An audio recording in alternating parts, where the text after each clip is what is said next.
Buying land in Jeju at $300 per square meter does not mean your total cost is $300 per square meter. Many buyers misunderstand this. Most people compare land by listing price. They look at size, they look at location, they look at ocean view, but land acquisition cost is layered. In Jeju, structure matters more than the visible number. If you ignore structure, your total project budget can change significantly. Today, we will break down the real cost structure step by step. Land purchase cost in Jeju has 5 layers. First, land price.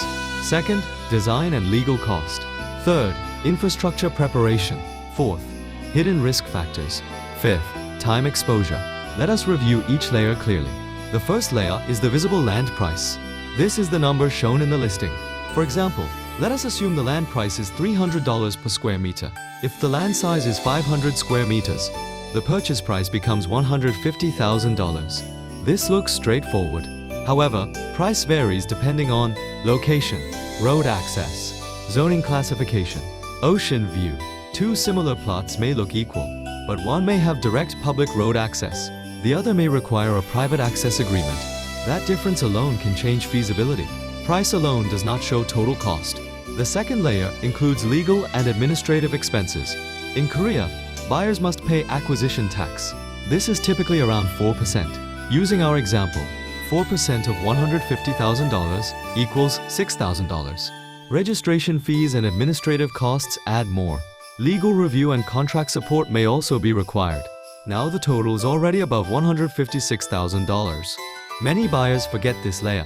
The third layer is infrastructure. This is where many hidden expenses begin. Ask these questions. Does the land have water connection? Is electricity already installed? Is sewage available? Is the road officially registered? If infrastructure is missing, installation can be expensive. For example, water and electricity connection may cost between $5,000 and $15,000. Septic system installation may add another $10,000. Now the total cost can reach $170,000 to $180,000. The land was advertised at $150,000. But real cost structure is different. Cheap land often shifts cost to infrastructure.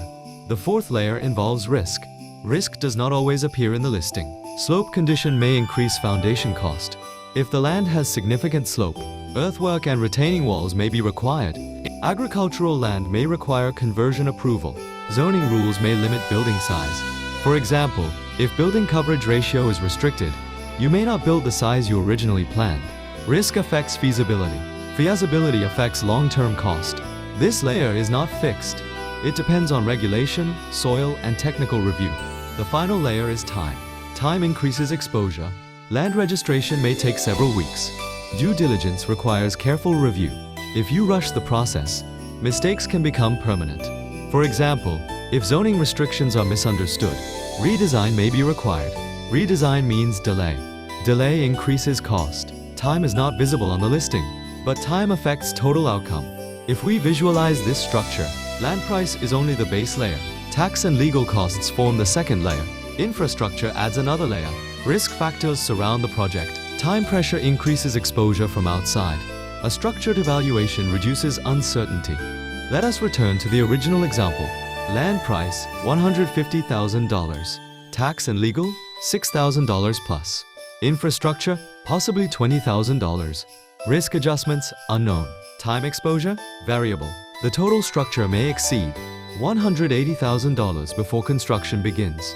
Buying land in Jeju is not a simple transaction. It is the foundation of your entire project. The lowest listing price does not always mean the lowest total cost.